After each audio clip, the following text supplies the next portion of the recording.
Oi gente, tudo bem? Hoje eu vim dar continuidade no assunto de melhorias e o que mudou com o Christopher durante esses 11 meses de terapia. Então, um dos outros fatores muito importantes que mudou, que melhorou e ele teve uma super evolução foi na comunicação. Ele tem muita ecolalia, que é a repetição daquilo que se fala, que muitas vezes não tem... Eles sempre falam que não tem, eles, os médicos, né, os especialistas, que não tem uma conexão exata, sabe? Não tem uma função, não tem um sentido. Mas no meu filho, por um tempo, eu percebi que tinha sim, não sei...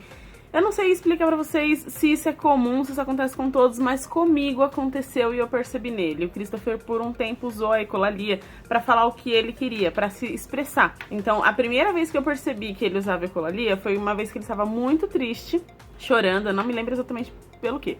E ele começou a cantar a musiquinha do desenho da Bluey, que era a musiquinha falando que a borboletinha não sabe brincar pim-pim. A borboletinha ficava no cantinho pim-pim. E era uma musiquinha assim e eu fiquei, nossa, mas por que ele tá cantando essa música? Eu não consegui entender. E ele tava no dia, tinha brigado com ele, alguma coisa do tipo, e ele começou a chorar. E aí ele foi no cantinho da cama dele, sentou e ficou, não sei o que lá, pim-pim, não sei o que lá, pim-pim. Eu fiquei, o que é esse pim-pim? E aí eu observei naquele dia. Passou alguns dias e aconteceu a mesma coisa. Foi alguma coisa que aconteceu e ele foi pro cantinho dele, ficou não sei o que lá, pim-pim. E eu fui procurar esse pim-pim, Aí um dia eu fui assistir desenho com ele e vi que a borboletinha não sabe brincar pim-pim era um episódio da Bluey, quando ela, junto com a Bingo, né, que são as irmãs, e uma outra personagem que eu não lembro o nome, vão brincar e uma se afasta e aí a Bingo fica sozinha numa rede chorando porque ela estava triste. E ali foi que eu entendi que o modo que o Christopher tinha de dizer que ele estava triste, dizer mesmo em palavras, era fazendo a junção, a conexão daquela cena do desenho com o que ele estava sentindo. E aí eu já levei isso, né, para as terapeutas dele, falei que era assim que ele se expressava e tudo mais. E aí eu comecei a observar que muitas das coisas dele ele não sabia falar. Ele não tinha... Elas sempre usam essa fala que ele não tem um repertório vocal. Ele não tem um repertório de palavras para explicar o que ele sente. Ele não conseguia falar. E ali ele começou a usar dessa forma e eu comecei a observar que ele faz isso para muitas coisas. Ele começou a melhorar nisso, nessa questão de fala, que hoje ele consegue falar, ele consegue distinguir as coisas que ele quer e ele consegue se expressar. E na questão da ecolalia, hoje ela já não acontece com tanta frequência como ela aconteceu quando o autismo gritou pra gente. Ela ainda acontece, mas não é com tanta frequência, são em picos assim. Mas é presente, ela ainda é presente.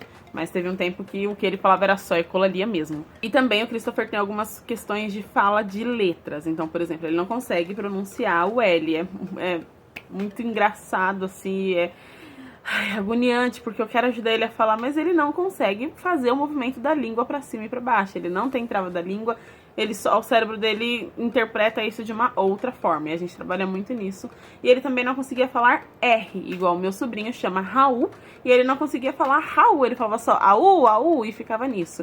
E aí dentro desses 11 meses, dentro da fono, o principal é que hoje ele fala R. Algumas vezes dentro das palavras, por exemplo, carro, pirulito, então assim, ele fala piuito, porque ele já pula o R e o L junto, mas assim, de vez em quando ainda funciona, então assim, já é uma melhoria muito grande, porque hoje ele já fala o R, ele trabalha isso, mesmo que ele trocou de fono, eu ainda uso o caderno da fono e ainda faço as atividades que ela passou, porque, né, a terapia continua em casa, não é só enquanto está lá, é a todo momento, então eu ainda uso.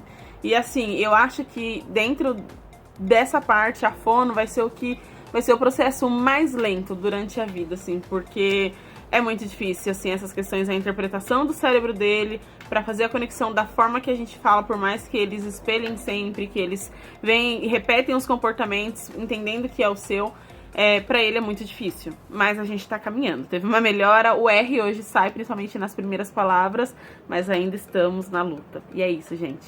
Espero que vocês tenham gostado do vídeo, que possa te ajudar. Então, por favor, curte, comenta, compartilha e até o próximo vídeo. Tchau!